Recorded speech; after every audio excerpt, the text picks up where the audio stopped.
Bienvenue dans cette nouvelle analyse. Aujourd'hui, on s'attaque à un concept qui semble presque contre-culturel à notre époque. Oui, fascinant, et presque à contre-courant. Exactement.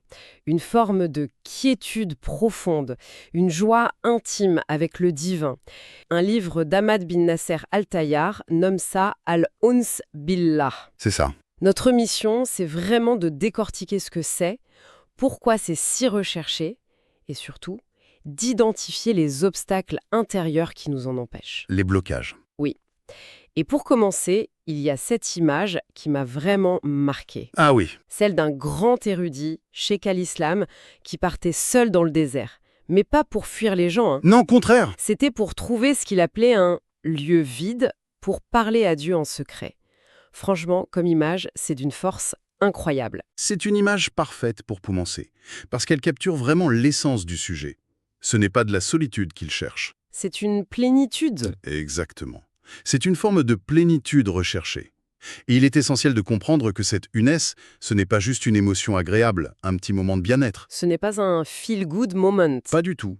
Les textes le placent au sommet de ce qu'ils appellent l'ihsan, l'excellence spirituelle. D'accord. C'est l'état qui, nous dit-on, permettrait de voir une épreuve non plus comme une punition, mais comme un bienfait déguisé. Et de trouver une vraie douceur dans des actes d'adoration qui peuvent nous sembler parfois un peu mécaniques ou lourds. D'accord, donc ce n'est pas un sentiment qu'on peut juste décider d'avoir, c'est la conséquence d'autre chose. Alors, comment on y arrive?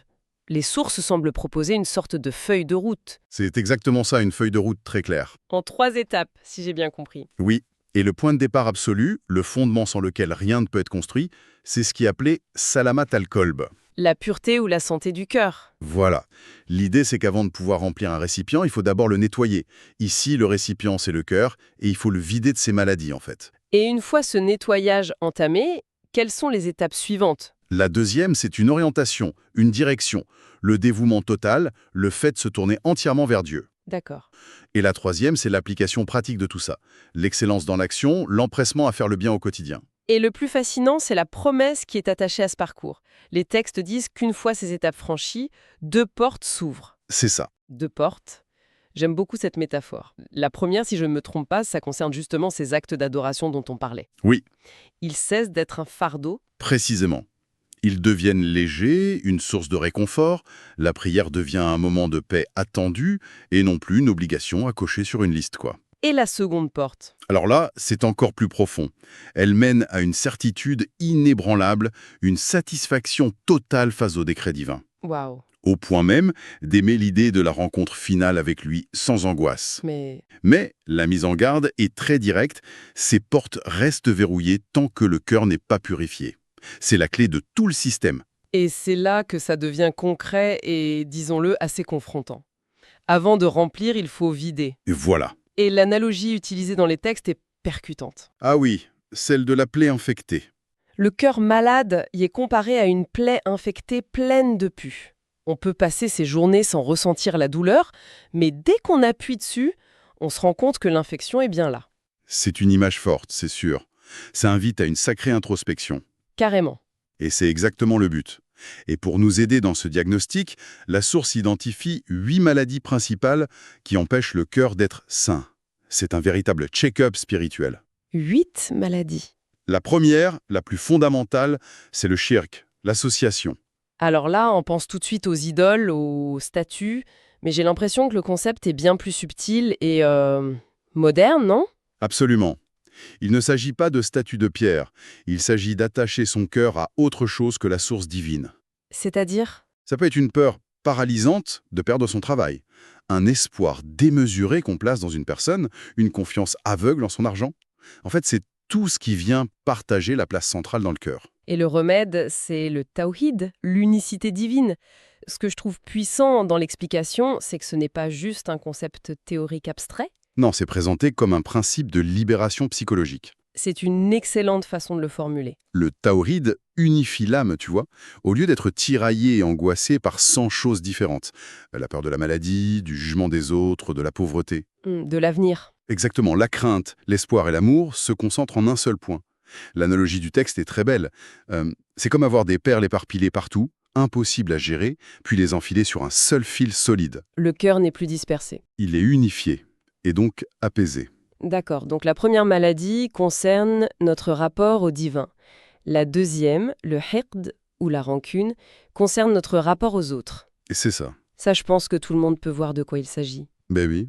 Et c'est tellement destructeur que l'une des descriptions du paradis dans les textes, c'est un lieu où nous aurons enlevé toute rancune de leur poitrine. C'est une condition du bonheur ultime, en fait. Voilà. Pour illustrer le remède, qui est le pardon, les exemples sont vertigineux. On a l'histoire du prophète Joseph, jeté dans un puits par ses propres frères. Oui. Quand tu les retrouves des années plus tard en position de pouvoir, il leur dit simplement « pas de reproche contre vous aujourd'hui Attendez, là, je suis obligée de m'arrêter. Il ne leur pardonne pas seulement. ». Non, Il leur enlève même le poids de la culpabilité. C'est un niveau de grandeur d'âme difficile à concevoir. C'est presque surhumain. Et il y a un autre exemple, celui de l'imam Ahmad ibn Hanbal. Racontez. Après avoir été torturé, emprisonné pendant des années, il a pardonné à tous ses bourreaux, y compris le calife qui avait ordonné sa torture. Mais pourquoi?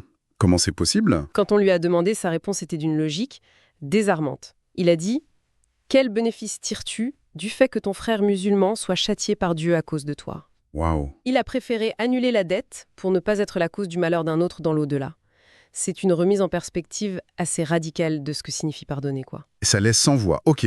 Donc, après la rancune, qui est tournée vers un mal passé, j'imagine que le mal suivant est plus tourné vers les autres au présent. Je pense à l'envie, le hasad. C'est exactement ça, le hasad. Et là encore, il y a une nuance cruciale.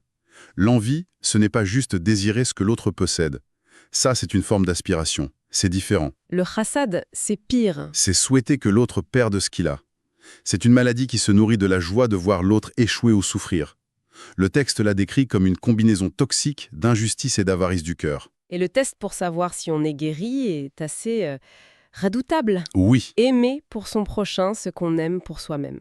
C'est facile à dire, mais dans le monde compétitif d'aujourd'hui, au travail par exemple, c'est un idéal extrêmement élevé. aider un collègue à réussir au point qu'il puisse nous dépasser et s'en réjouir sincèrement. C'est l'idéal visé, oui. Et ça nous amène directement à la quatrième maladie, qui est un peu la cousine de l'envie, le chour. L'avarice et la cupidité. Une forme intense, oui. C'est une double peine. D'abord, une avidité dévorante pour tout vouloir, pour soi, et ensuite, une fois qu'on l'a, une ladrerie maladive qui empêche de partager. Et son opposé. Son opposé, c'est la vertu de l'ithar, l'altruisme, le fait de faire passer les autres avant soi, même quand on est soi-même dans le besoin. On continue le diagnostic. La cinquième maladie, le kibre, l'arrogance. La définition donnée est simple, mais elle fait mouche. Rejeter la vérité et mépriser les gens. C'est le péché originel d'Iblis dans la tradition islamique. Oui, mais ce qui m'a vraiment interpellée, c'est la distinction entre la vraie et la fausse humilité. Comment on peut être orgueilleux en se croyant humble? Ça a l'air d'un piège psychologique redoutable. C'en est un. Le texte explique que la véritable humilité est un état intérieur, pas une posture, un jeu de rôle. D'accord. Et il propose un test de pensée très subtil. Si, en interagissant avec quelqu'un que vous percevez comme inférieur, socialement ou autre, Oui. vous vous félicitez intérieurement en vous disant « Ah, je suis humble », c'est la preuve irréfutable que vous vous considérez toujours comme supérieur. Ah, c'est terrible. Le simple fait de mesurer sa propre humilité est une forme cachée et raffinée d'orgueil.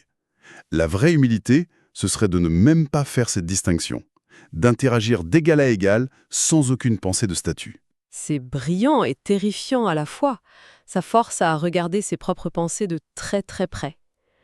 Sixième mal, Roub al-Dunya, l'amour du monde matériel. L'attachement excessif au bien, au confort, Ça semble être la maladie de notre époque par excellence. et l'analogie utilisée pour en décrire les effets est très parlante.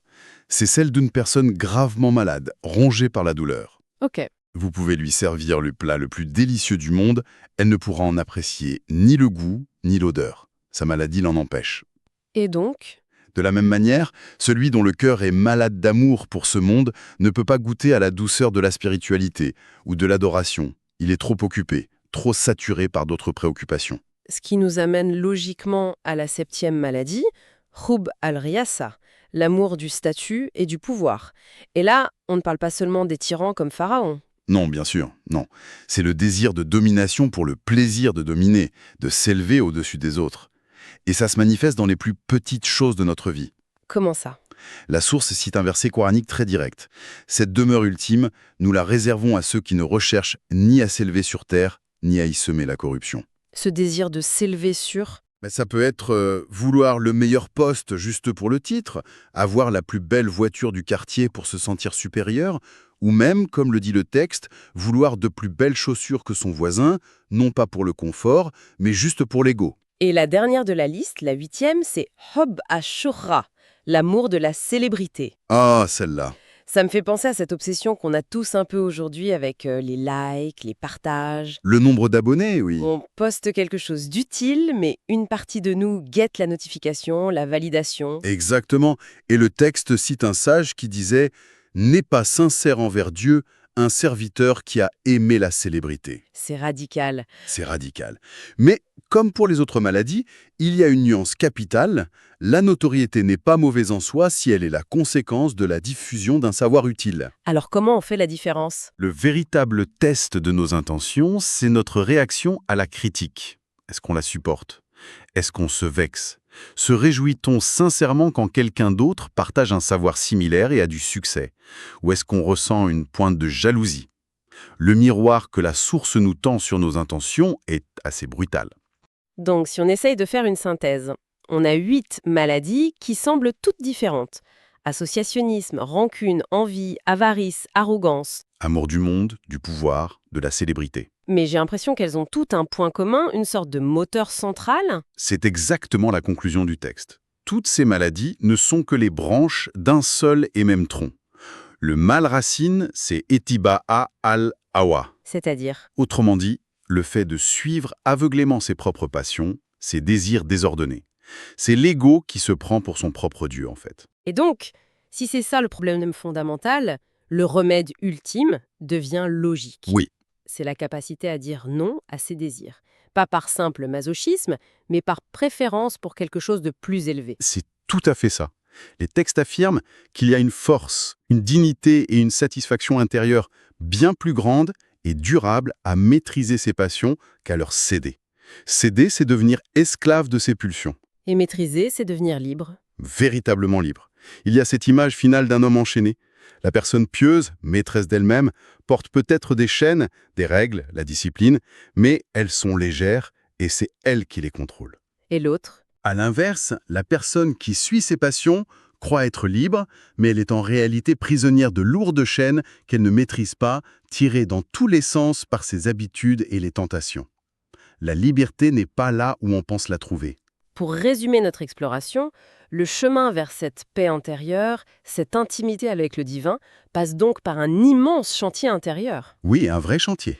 C'est un travail actif, presque chirurgical, de diagnostic et de traitement de ces 8 maladies qui, au fond, découlent toutes de cette tendance à suivre nos désirs sans discernement. C'est ça. Le point essentiel, c'est que ce n'est pas présenté comme une théorie abstraite pour quelques mystiques dans le désert, non.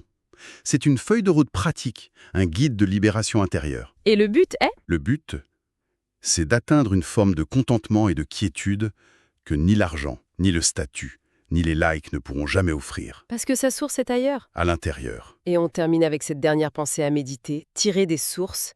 Il est dit que le diable, la force de la tentation, renifle le cœur pour en sonder la détermination. C'est une image puissante. S'il y trouve de la faiblesse, de la négligence, une tendance à suivre ses passions, il lance une offensive totale de suggestion et de tentation. Mais Mais s'il y trouve de la fermeté, de la résolution, une volonté de se maîtriser, son emprise s'affaiblit considérablement. la question qui reste en suspens pour chacun de nous est donc la suivante. Si notre cœur était sondé, là, maintenant, dans quel état serait-il trouvé? Et quelle sorte de bataille s'ensuivrait?